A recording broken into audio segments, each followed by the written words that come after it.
जिजाऊ माँसाहेब, स्त्री शिक्षणाच्या क्रांतीज्योती सावित्रीबाई फुले, स्त्री शिक्षणाच्या क्रांतीज्योती सावित्रीबाई फुले, स्त्री शिक्षणासाठी, स्त्री सन्मानासाठी, स्त्री हक्कासाठी ज्या प्रत्येक माऊलीला लढा दिला, त्या प्रत्येक माऊलीला रागिणीला आदि शक्तीला माझा मानाचा मुजरा, मानाचा मुजरा.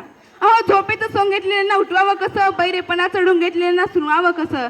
अहो झोपेचं सोंग घेतलेल्यांना सुनवावं कसं, बैरेपणा चढून घेतलेल्यांना उठवावं कसं. आणि अशा स्त्रीला शिक्षणाच्या प्रवाहात आणावं कसं. आणि शिक्षण हेच आपले जीवन आहे हे आपल्या देशातल्या लोकांना समजावून सांगावं कसं, पटवून द्यावं कसं, पटवून द्यावं कसं.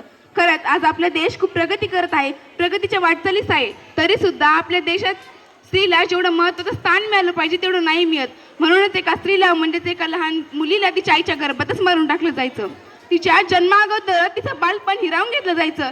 तेव्हा आपल्याला कोण अधिकार द्यायचं त्या उमलत्या कैला तोडायचा, त्या लहान जीवाला मुळापासूनच नष्ट करायचा. तेव्हा तो लहान जीव, ती उमलती कळी आपल्या आईला बोलायची, पुरुषवताच्या ओझ्याखाली लपलेलं जग उघड्या अश्रूंनी पाहायचे.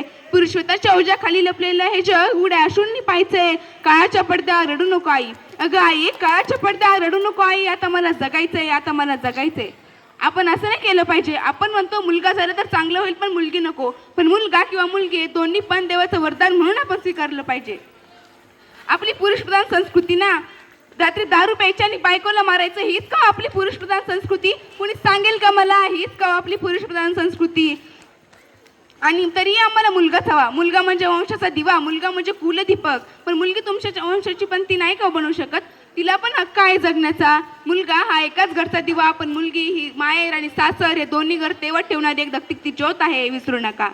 लक्षात ठेवा, फूल न रहे धरती पर तो फल कहाँ से आएंगे, फूल न रहे धरती पर तो फल कहाँ से आएंगे. अंश काट कर अपना तुम वंश कहाँ से बढ़ाओगे, अंश काट कर अपना तुम वंश कहाँ से बढ़ाओगे. जर मुलीच नाही राहिल्या धरतीवर तर तुम्ही मुलं कुठून आणणार? खरंच आपण स्त्रीला वाचवलंच नाही पाहिजे, तिला शिकवलं पाहिजे, तिला घडवलं पाहिजे. तिच्यावर होणारा अन्याय, अत्याचार पूर्णपणे थांबवला पाहिजे. आज अनेक समाजातल्या स्त्रिया पुरुषाच्या बरोबरीने काम करताना दिसतात, पण अजूनही काही स्त्रिया अज्ञानाच्या अंधकारात चूल आणि मूल यातच गुंतलेली दिसते. तिला त्यातून बाहेर काढलं पाहिजे, शिक्षणाची संधी दिली पाहिजे, तिच्या हातात ज्ञानाची ज्योत दिली पाहिजे. या जगात कुणी चांगलं केलं तरी नावच ठेवतात आणि वाईटही केलं तरी नावच ठेवतात. म्हणून अशा या जगामुळे IPS विश्वास नागरे पाटील म्हणतात, हे जग फार विचित्र आहे, याच्याकडे लक्ष देऊ नका. हे जग नेहमी पुढे जाण्यावर जातं आणि मागे राहण्यावर थट्टा करतं. आणि असंच काहीतरी आपल्या स्त्रियांच्या बाबतीत घडत आहे. चूक कुणाची का असेना, आपण दोष मात्र स्त्रीलाच दिला जातो. मग तिने योग्य केलं तरी आणि अयोग्य केलं तरी. मग अशा दुतोंडी जगात पोरींनी जगावं तरी कसं? मस्त मनमोकळेपणाने वागलो तर म्हणतात घरचं बंधन नाही. शांत गंभीरपणाने वागलो तर म्हणतात पोरीत फेस करायची हिंमत नाही. लग्नाला उशीर झाला तर म्हणतात पुरतच एखादी खोट असेल. हो, पुरतच एखादी खोट असेल. पुरतच एखादी खोट असेल. खूप शिकलेली असेल तर म्हणतात काय कामाची, डोक्यावर मिरा वाटेल. मग अशा दुतोंडी जगात पोरींनी जगावं तरी कसं? निरपराधी असताना या बदनामीला घाबरून मरावं तरी कसं? या दुतोंडी जगात पोरींनी जगावं तर दाशीच्या राणीसारखं आणि मरावं तर दाशीच्या राणीसारखं. मला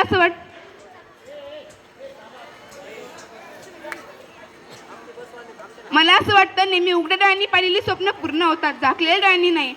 म्हणून झाकलेल्या डोळ्यांनी पाहिलेली स्वप्न पूर्ण नाही होत, कारण ती झोपेत पडलेली स्वप्न असतात आणि ती कायम झोपेतच पूर्ण होतात.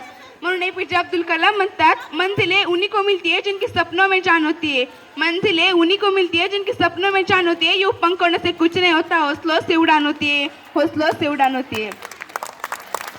शेवटी काय हो, खरं बोललं की बरं वाटत नाही आणि बरं बोललं की खरं वाटत नाही. त्यामुळे खरं आणि बरं यातच माझा गोंधळ उठण्यापेक्षा मी शुभांगी सुरेश नालकर या व्यासपीठाची विचारवंताची रजा घेते आणि इथेच थांबते. शेवटी जाता जाता एवढेच म्हणे माझ्या सर्व माता भगिनींसाठी, चांद अधूरा है सितारों के बिना, गुलशन अधूरा है बहारों के बिना.